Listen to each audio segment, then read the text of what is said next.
Demo.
Okay.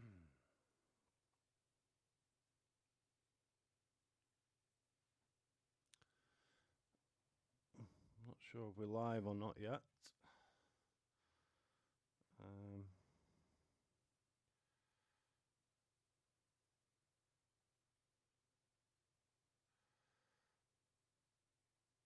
Okay.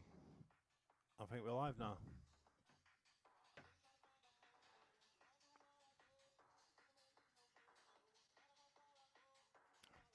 Right, let's turn that shit off.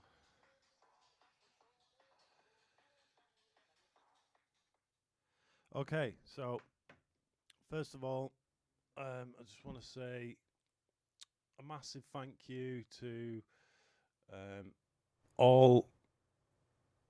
everybody that's downloaded any of my mixes or my tracks on Sin Records or any other label for that matter. I really appreciate it. It means a lot. Today we're going to go over basically loops and how to find the groove of a loop or the shuffle or the swing, whatever you want to call it. And what that means is that once we've found that groove or shuffle, I'm just going to call it groove. Once we've found that groove, we can then lock it in to that groove. So then when we load up new samples or new loops, in this case, they're going to get locked into the groove. So that you're not going to have two loops that clash over the top of each other. So let's give that a try. So this is the track that we're going to be reverse engineering essentially, and the method that I show you you'll be able to we'll be able to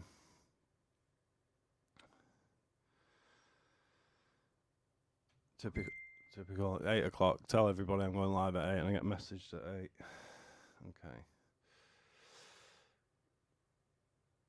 Fucking unbelievable. Right, so let's play this track, and I'm going to teach you how to make this beat kind of overlook the bass and the stab sounds and the vocal. That's not really what we're going to focus on today. We're going to focus on how you can make a good beat, and a good beat every time. So let's have a listen to this anyway.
1 second.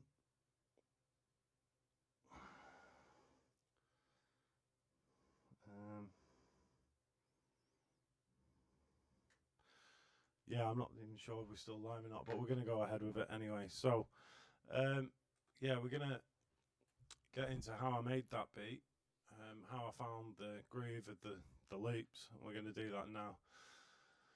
So we're going to start a new project. I always start with an empty with 4 sends, and the reason you're going to want those sends is because you're going to want to group together and gel together certain things that you've layered. So be that bass, lead, or loops, you're going to want to gel those together at the end, and that's what you do within the send channels.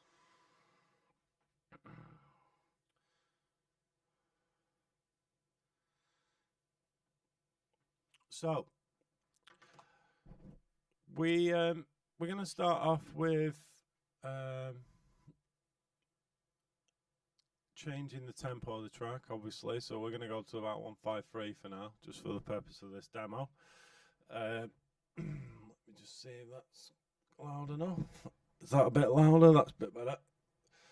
Okay. So I always start off with a kick just to sort of find out where my levels are. So we'll go into my sample library. We'll go to kicks, and I've got my pre-processed kick, which you don't want to keep processing things. So a lot of these sample packs that are available, they've already been processed, so you don't need to start, compressing them and messing around with all that kind of jargon. So to make sure this sample plays how it's supposed to be played, you want to turn off loop points, you want to make sure it's on resample, and then you want to right click on time and click none. Also, when you're using a sampler, it's very important that we adjust the volume envelope, and then what that means is that when we draw it into the piano roll, it's only going to play what we draw in, which is quite an essential, really. So you want your attack on 0, you want your hold on full, your release on 0, and your sustain on full. And you want to do that every time you use a sampler, so then you're in control of what plays and what doesn't play. So we'll go into the piano roll of the kick, and we'll drop a kick in. It's as simple as that. C5.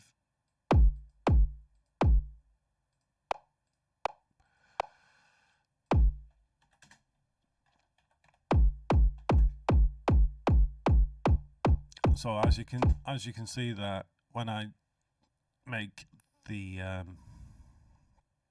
when I make it smaller, it only plays what I've drawn in, and that's quite important. So when we come into working on bass lines and kicks and things, you don't want the kick interrupting with the bass line, but we'll get into that another time. So we'll rename this pattern kick.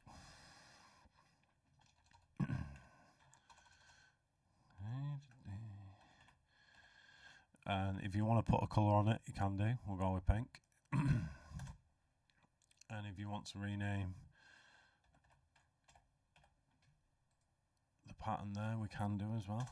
You can actually lock that pattern in too, so everything that you draw in stays there. So it's all kicks basically. Right, so let's go ahead and draw those in. C5, Bosch.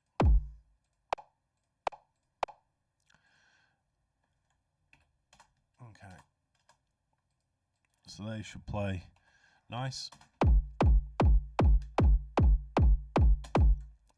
Great. So next, I like to put a compressor and a limiter on the master. Now, you'll find that when you put these effects on your master, you've got to be careful, really, because I only have it there just to see what it's potentially going to sound like once it's been mastered. And you do find that when you put these a compressor and a limiter on the master and you start turning things up, levels of, especially the higher end stuff, so your hi-hats, maybe like some of your leads might sound a little bit too loud when you start bringing up the level of the track and compressing it and messing around with that. But we're not going to go into too much detail about that today. So if we load up a compressor, I quite like the Ozone compressor, which is Dynamics. I also like the Fab Filter Pro limiter. It's amazing. So we'll just pick something, put loud and punchy, advanced, and we'll go with transparent for now. And we want to bring that gain up to around 9, I'm going to say.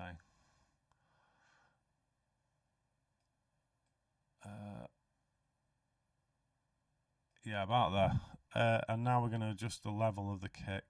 So you want to send your kick to its own channel, which you can do in the top right hand corner. And you send it there. And we want this to peak at around, I don't know, 15, 16. So we'll check that out, see where it's peaking at. So obviously it's peaking. I was peaking way too high, so we'll just bring it down until it's at a level that we're happy with.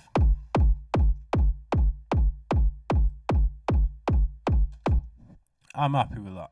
So I'll just check my phone because I keep getting loads of messages.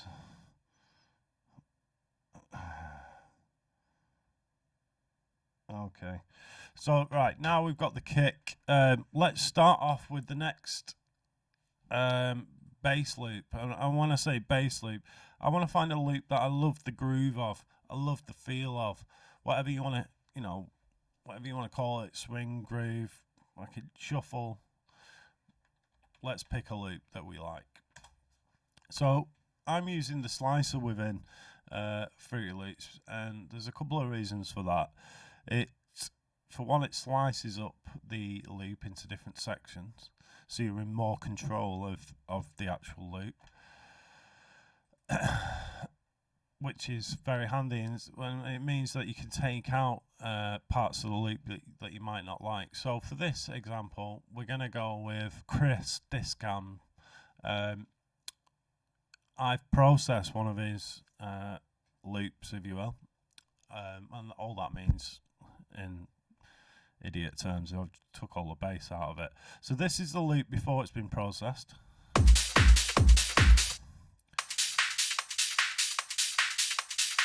And then the process loop. So we're going to load that up. And what that does, as you can see here, is it sliced it up into little bits, which is great. Because we can then take out any bits that we potentially didn't like of that loop. So we'll draw in that loop, rename that loop. Hopefully this is all making sense to everybody. I haven't even got onto the bit that that finds the shuffle part, but hey ho. Right, let's send this to its own channel on the mixer. As a rule of thumb, it's probably a really good idea to mix in music from quiet to loud and not loud to quiet, because your ears seem to adjust a lot better. So we're going to go ahead and do that. Okay.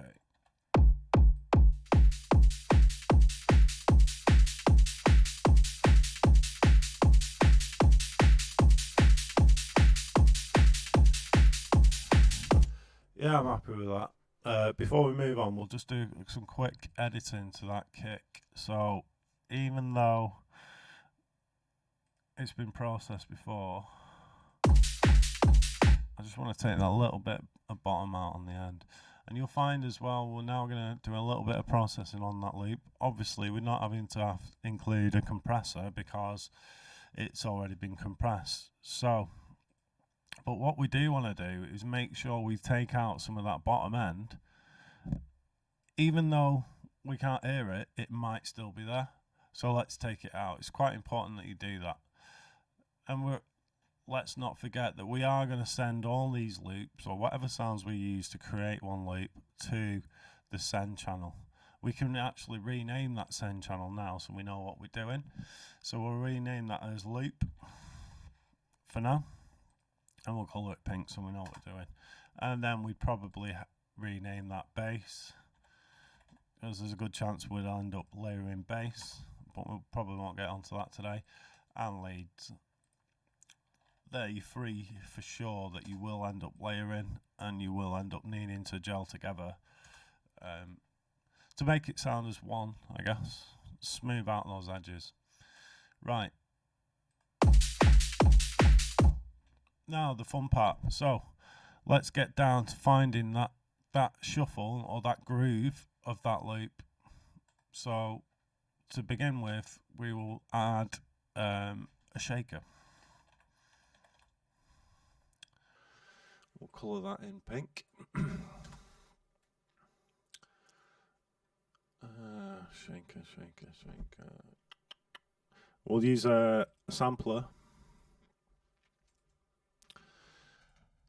And we'll go to I think it was a Speed Garage. It's one of the best ones for me. Shakers. Okay. Right, it's as simple as this. We lay it down in the pattern section here. And we're going to turn that right down. And also, don't forget, we have to adjust the volume envelope every time you use a sampler. So attack down, hold down, on full, release down, and sustain on full. Should look like a little cube like that every time. And you need to get in the habit of doing that, because otherwise it's going to play the full sample regardless of what you draw in, and you don't want that. So let's join this up to the loop,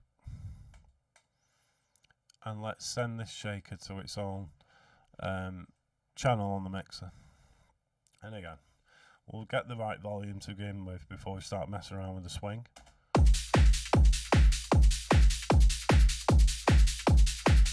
So we can hear the shaker nice there.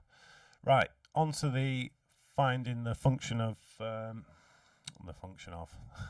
onto finding the groove of the loop. So there's a really handy feature within Fruity Loops, which is this button here, and it's called I think they're calling it main swing. And what that's going to do is add in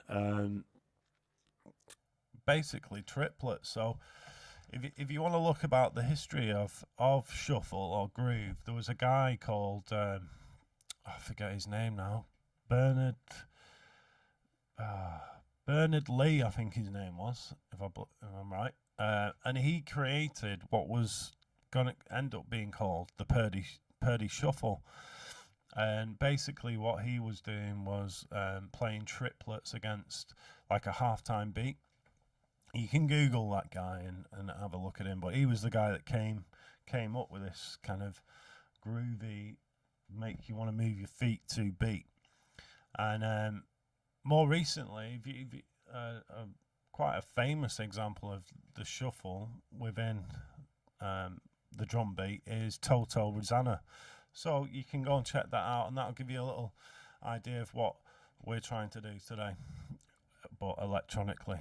So that being said, we've got the shaker in, we've got the loop in. Let's try and find now the groove of the loop.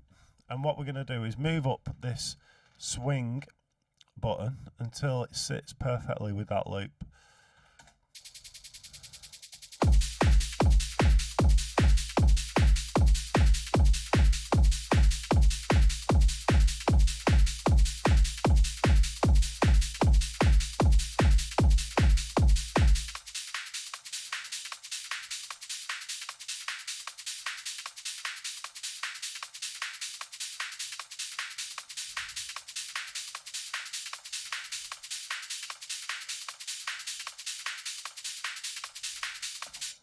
So I'm quite happy with that for now. So what we're going to do now is send that to the piano roll. And we'll want to shorten some of these notes. So you select snap, and you're gonna change some of the sizes of these.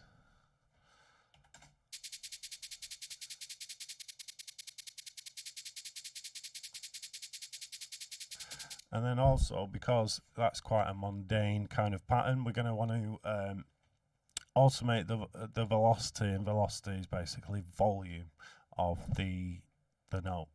So we're not going to want one on the beat or the kick where the kick drum plays. So let's bring that down. And we're going to do that on every kick drum. There's no need for it to be there. And then perhaps this second note in between will lower slightly, and perhaps that'll give us a little bit of rhythm. Yeah, that. So you can tell now it's got a bit of something to it. Let's see it with the beat.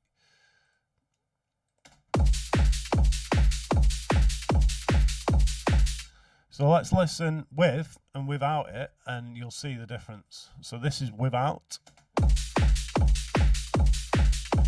and with. So adding a shaker, it's a kind of an age-old trick actually that I learnt in university that they do with bands to begin with, and it kind of filled out the beat. And I know at university when we were doing our recording bands and things like that, adding a shaker, you will not believe, adds so much depth to a beat and can fill out a beat that sounded quite slim and not so good before. So, moving on with that, we need to make sure we process this shaker. So we're going to want to make sure we take out the bottom end, because we don't know what's there. We might not be able to hear it, but it might still be there. So we take out anything under at least 200 hertz and adjust the volume of the shaker.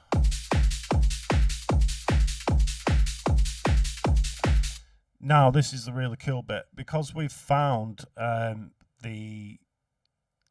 that's essentially the shuffle pattern. When we load up any loop in the slicer, it's going to lock our loops to that groove, and I will show you what I mean now. I will just load up a slicer and we'll look for any loop. So let's have a look. Samples. Let's have a look at some DOM samples, perhaps. Drum loops, 150s. That'd do it. That's going to drop it in.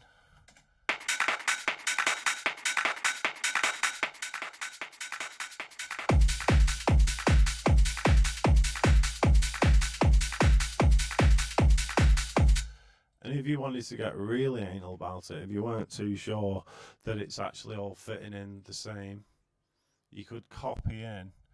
You'd have to adjust that actually. So we change that to there.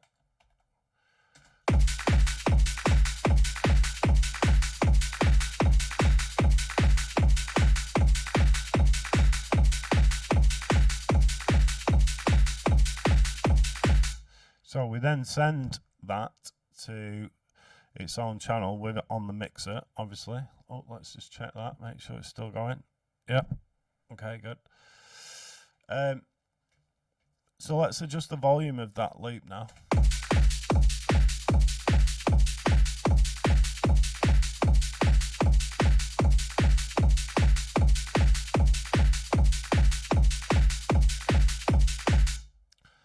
So you can see now that what we've created there it all fits, it all slots together, because we've found the groove of that loop. And it's quite important you do that if you're going to start layering loops on top of each other, because if they're not all sitting correctly, you know, it's just going to sound terrible. So let's have a listen to what we've just done, and then I'll come back and we're going to add a clap. We're going to add more hi-hats, and then we'll do a little bit on grouping loops together to make sure they gel well. So let's just check out what we've done.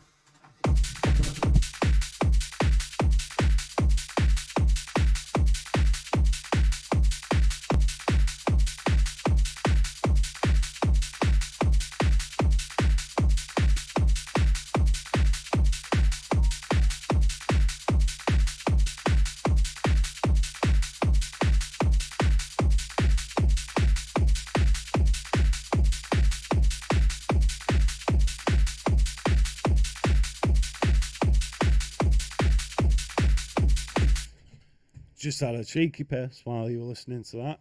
Right, so next we're going to add, we add a clap and some percussion on top of this loop.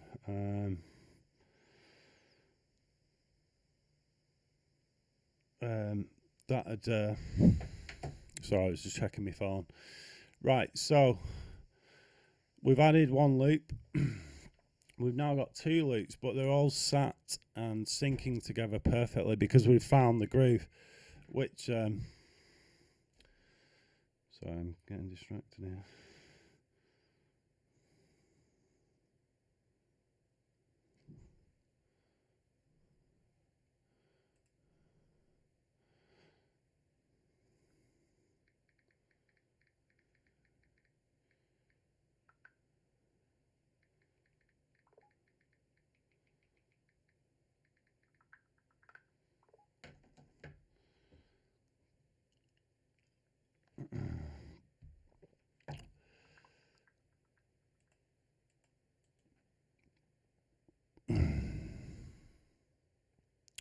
Fuck's sake.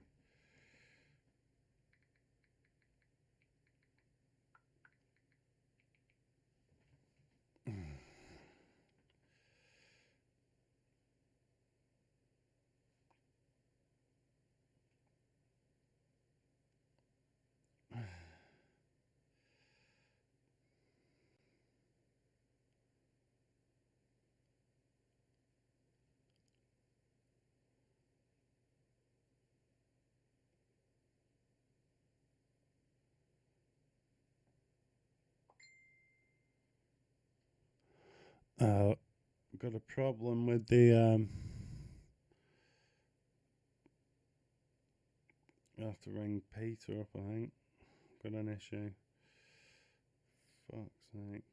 it sound alright? Can you hear what I'm saying and all that? Right, great, I'll crack on. Right,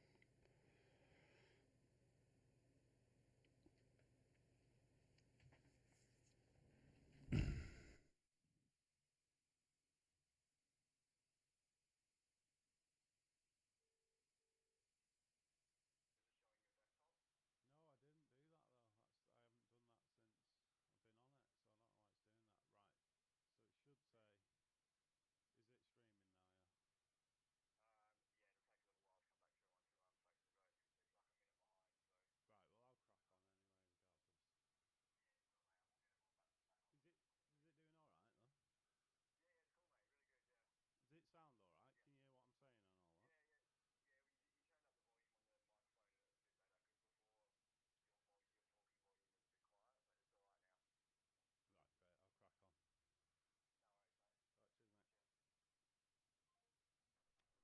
Hello, everybody. Hello. Sorry, we had a few technical difficulties there. Excuse that. So, where were we? Yeah, so we basically found the groove.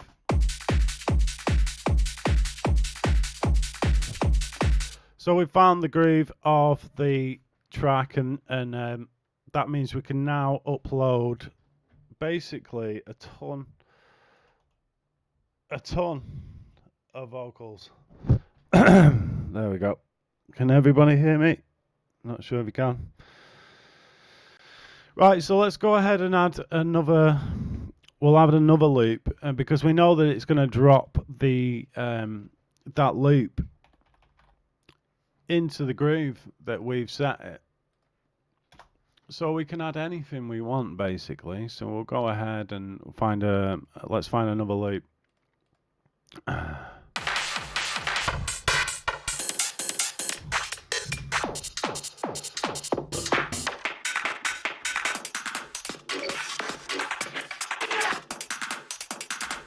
I remembers this. I did.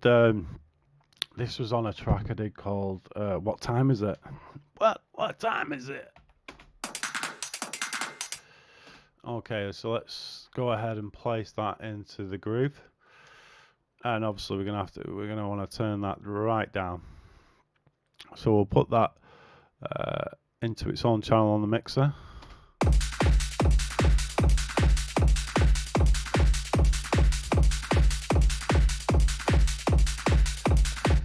And again, we always EQ and take out that bottom end that you don't know whether it's there or not. And what that's going to allow is you're going to be able to make your tracks louder. While you've got all these unwanted frequencies and things, that's one of the main reasons that people can't get their tracks loud. So whether it's there or not, we're going to take it out just to be on the safe side. And if you imagine your regions, you've got your bottom, your middle, your high.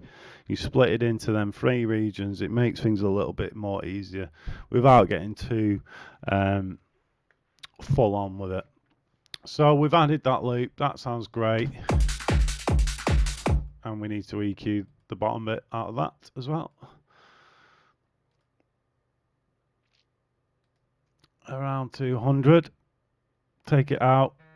It's done.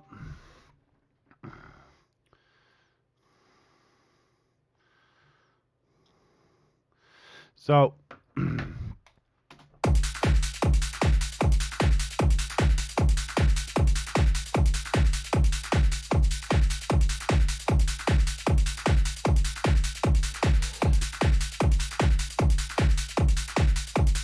you don't have to worry too much about compression and all that kind of stuff, because we're going to send them all these parts that we're working on at the moment, we're going to send them all to this loop section in the sends, and that's going to really gel them all together. And we're then going to EQ again on top of that as one when we've EQ'd. So next we're going to add, let's add a clap.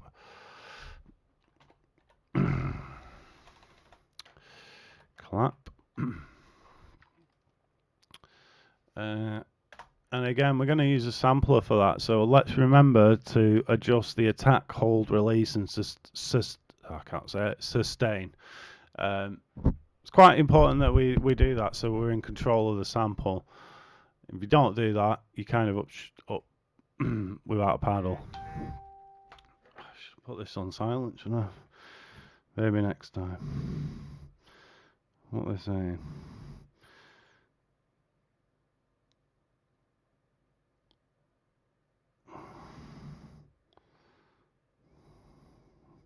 Yeah.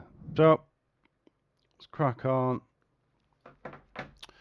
So we're going to get the clap. Let's change the attack, hold, and release. So for those that missed it earlier, attack is on 0, hold is on full, release is on 0, and sustain is on full. And you need to do that every single time you use a sampler within Fruity Loops if you want to control the sample length. So we're going to send that to its own channel on the mixer. We're going to rename that clap. Okay, clap. And let's find a clap. I've got one just in mind. It's quite important actually to have your sample library, know your sample library, learn your sample library. I mean, it's all well and good people saying, oh, put all the sounds, your favorite sounds in one folder, but who's got time for that? Just learn your sample library, and in order to learn it, you need to be on it all the time, making music all the time, and you kind of realize, oh, well, that's where those sounds are, or that's where my favorite kick is, and eventually over time you know, you get to learn where your favorite parts are. So let's create a clap pattern. So the clap goes on every other beat as standard, but we can make it a little bit more interesting than that. So first, let's find a place that we like the clap sounding, the main clap on every other beat. So it might sound better on.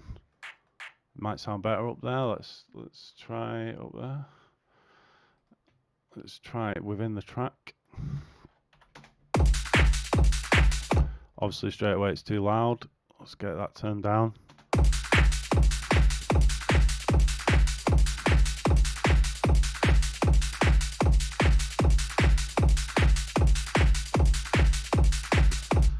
Okay.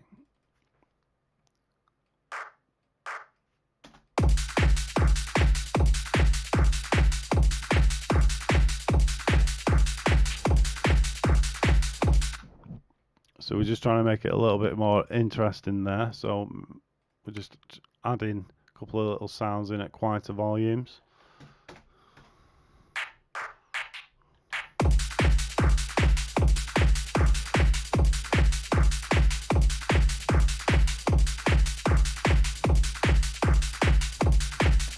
Now for this clap, I'm not going to be adding any reverb, just because